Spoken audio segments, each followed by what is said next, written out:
Thanks for staying with us. We're still discussing this issue of money, because how money destroys friendship, relationships, and even the expectations people have of their friends and loved ones who are rich, quote unquote. And Mark has also told us that you can't say you know somebody is rich. You've not seen their bank account, but because they choose themselves and they look good, you assume, and Amaka is very wealthy. I see you look pretty, and like, this girl has money. Yeah, send me $10,000. Shasha. And she's wondering where we're going to get the money from. But let me let you jump in here. Amaka, leave that one. You look rich. You can't tell me. You can't tell me anything. You are rich. What? See how they bring on your body. Help me. So the thing is this. Okay, so I want to ask you a question, right? So Maria, you know how society has told us that we should prioritize our self-growth. Mental health, yes. Self-growth. You should put it's a form of self-care. Yes. Yeah. Because I want better for myself, no problem.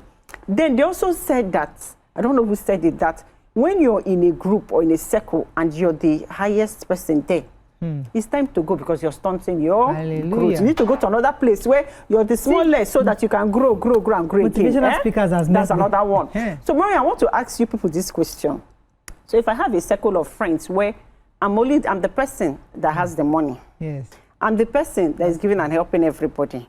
I'm the person that when it comes to business, they will call me and join me from morning till night. I actually get that question. So after all this, I'm the one that is, I'm the friend that is, in fact, I'm the one that everybody looks up to. That's you have connections. I have connections. Now me with everything. Maria, please, what will you people advise me in this kind of friendship? So as my mother, friend, anything, what will you advise me? Let me put on the cap of Obiajulu Ugbo. It's not me speaking, this is BC speaking.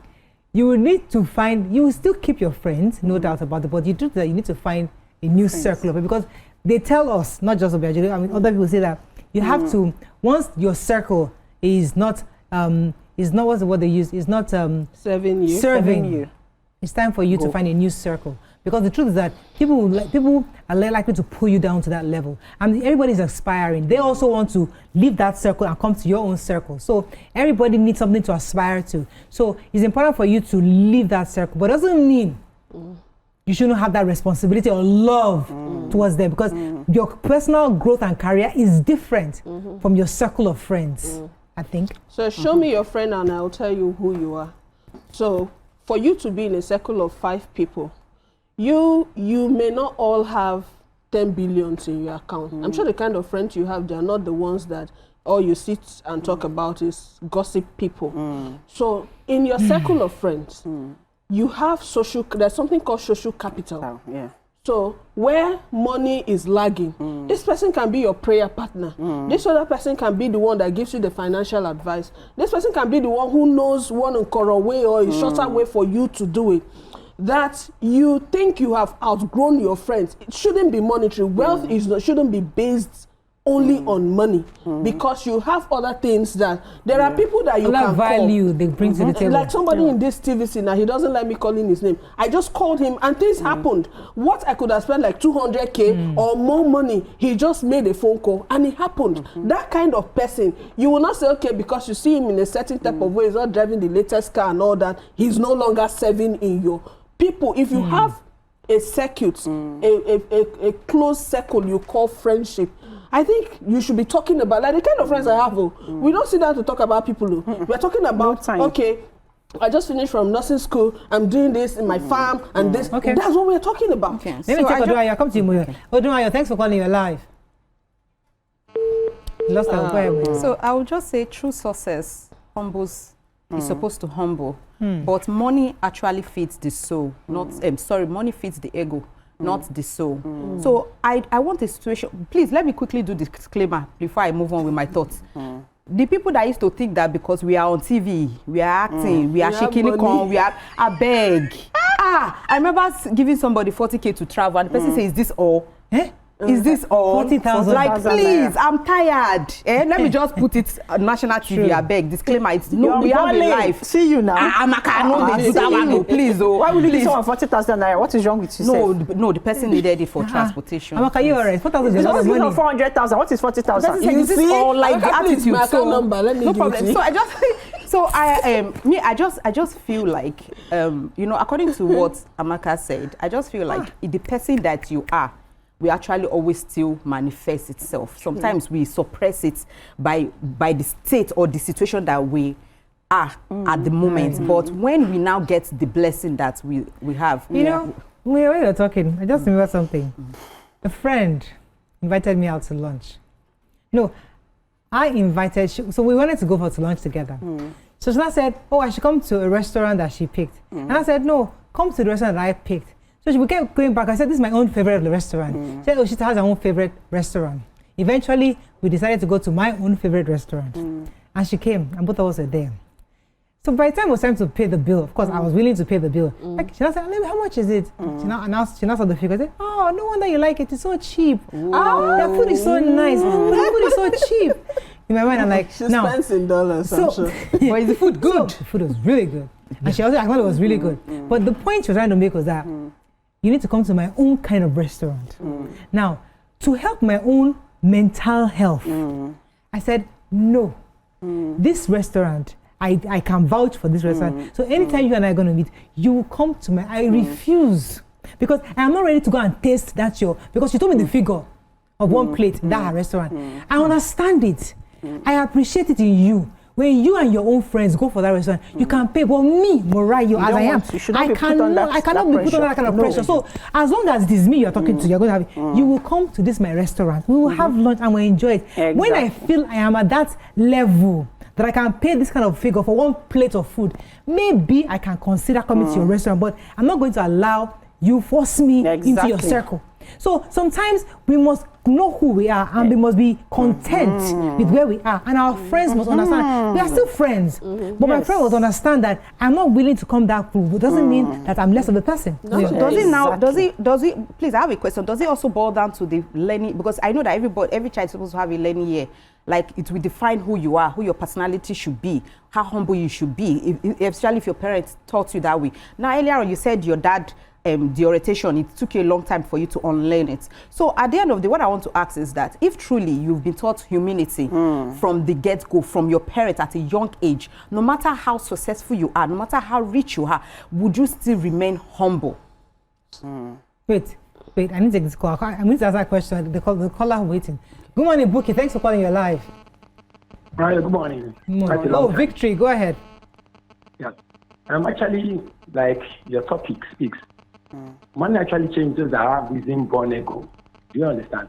But if you have these humanitarian features within you, I don't think you need to showcase anything because though I know fully well, people that work hard and for their money find it very difficult to just give out like that, except they see that you have a project that is comprehensive and that will have an impact in the society. But if it doesn't have those kind of projects, just a giveaway, nobody wants to work for a hard-earned money and just give it away like that. But if a friend comes around you and you see that the project is putting across to you is profitable and will have an impact in the life of that person, why don't you go ahead and do that? So I don't really think money changes people like that. Okay. Except if you have this inborn ego, that's when money changes. Thank you. Thank you very much. I want to ask that question. Okay. I didn't get. I was being distracted. Okay. What's the question? I said in summary, when we grow, we are supposed to be taught love, humility, humbleness. No matter how successful we become, we're supposed to have this personality trait in us if our parents are good and taught us right. So if you become successful later on in life, is money still supposed to humble you, make you have humility? Yes. Interesting. Who wants to answer that question? So let me answer you. Being humble is amazing. Humility is everything. Do you understand? But then don't flaunt it. No, don't let humility deter you from growth and being foolish or let people take advantage of you. Let me give an example. So in secondary school, I was that child that I didn't like to eat, right? I'm not, people always see me around food, plenty, but I don't eat. So I had plenty provisions, different lockers and stuff. So, and I had friends that were living in Lagos, which was a bit far, and the parents didn't used to visit them. So everybody was eating from me, okay? I don't have problem. But then there are just one or two things, I like to snack, there are just one or two things that I'll take out for my own self. I'll keep for my own self. You can have every other thing. But then some of those friends will still go and take that one that I'm giving you every other thing. That particular one I've kept for myself. You still want to take that from me, even knowing that I don't eat, right? And then and in situations like that, you have to put your foot down and say, no, even if I'm this person, I'm not going to let you take it, because I've not heard later that they even think that I'm a mumu. Just to see me as saying, this one Namuku. So don't let people put you in that category that you're humble, but you need to put your foot down when it matters, so that those people don't think that they're taking advantage of your humility. Because they feel that you have more than them. Humility is not stupidity. Humility is not timidity. Yes. So when they tell you to be humble, you don't come into a room full of people who are hungry and you start flaunting the food. Oh, I had food in Japanese restaurant, all those. That's the insensitivity. But if you're humble, you come to a room, everyone is soaking gari, you forget the 10 billion in your account, take spoon and eat. You were there before. You relate with them like humans first, before all that. I was going to say, the example you gave us, Mariah, of your friend and all that, sometimes we should, friendship is about showing the trueness of your personality, your vulnerability, your successes, everything. So sometimes the reason we have this crack or gap in friendship is when it's always one-sided. When you said, okay, you went to the restaurant, you said, you must come to my own restaurant too. Yes, we know that you want to preserve your money, but there are friends that you can say, okay, let me try what you have there. There was a time when if they told me I will count 200K or something more to buy something for myself, I'll say no. 3-5 is too much. Oh, I cannot use. But you get to that stage because of the kind of friends you have. You can aspire. Some friends inspire you to aspire. Absolutely. So I get that. I was doing it for myself. My own mental health. I didn't. It's not because she did anything wrong. As I said, I loved it for her. I admire. I've seen pictures in her place, and I know she loves it. But me, Mariah, I know myself. If I try, because I love food. If I go there once. Okay, I get it. It's self-preservation. I know my limits. I know what I can do, and so I don't want to test it. She didn't feel bad that you said that. Absolutely, that's why she knows now. You understand? They can be real with each other. I find out that their food is good. I will spend that money, and I don't have, and I'm not rich enough to spend that kind of money. And you should respect in friendship. You should respect people. I respect people that put their cards on the table and they are honest to me, and I know where I stand with them at every point in time. Then that you come with me to that restaurant and then you're grumbling, and then you got me complain that this was your last money, or that you had other priorities. I used it to eat because you're trying to make me happy. No, put the cards on the table, and then if I want to pay for both of us and I say, I want you to come and experience this, and I'm going to pay for it, and it's all good. But let me know where I stand with you at all times. Let's give you comments on social media. There's something concerning this humility that I wanted to address with Moyo, because I hear you. You know, we're all raised with that. Be humble. You know, when Mark Zuckerberg came to this country, he was in t-shirt and walking around the Yaba. Look at all the billions of dollars he has, and yet it was. So we understand the place of humility, and that's how we were raised. But I think the real learning that we are trying to do, with a lot of coaches are trying to tell us now, is that even though we're raised this way, the truth is that the life is for those who are rugged, who are fierce.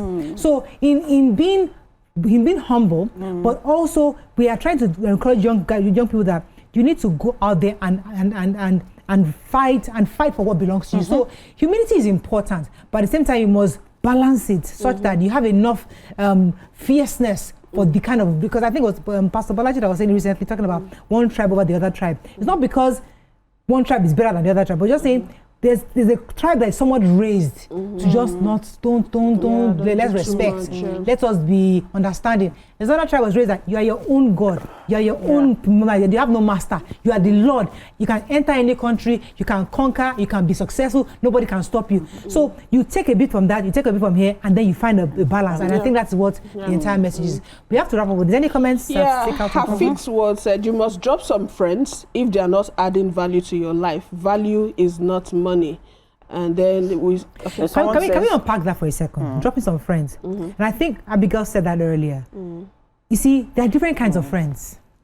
The good, the bad, the ugly. And everyone has the value Even the ugly is teaching you certain things that you are not going to understand until maybe in future. You can have a friend who does some really ugly things to you, and because of that friend, you cut it off. But that's a lesson. Your experience with that person is a lesson that will help you and prepare you for the future to know and how to spot this kind of thing. So everybody has a role to play. So let's not say discard. You can discard because you don't want them to come and destroy what God has blessed, but it doesn't mean that they don't have a value they bring to your life. Let us see it differently. That's sometimes they're not bad people. They just don't align with your values. Exactly. Yeah, and exactly what Dami Ebik said here. She said, it's a natural thing. You evolve, and sometimes not all friends will evolve with you. So we have to wrap up now. I think that's all we can take on this segment. But in a nutshell, don't let money destroy your friendship. You know, money is important. Money is a means of livelihood. It's something that we all hope to have. But at the same time, let it not destroy family relationships and the essence of our being.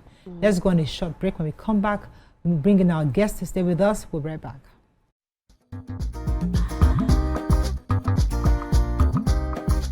Stay tuned. Your View will be right back.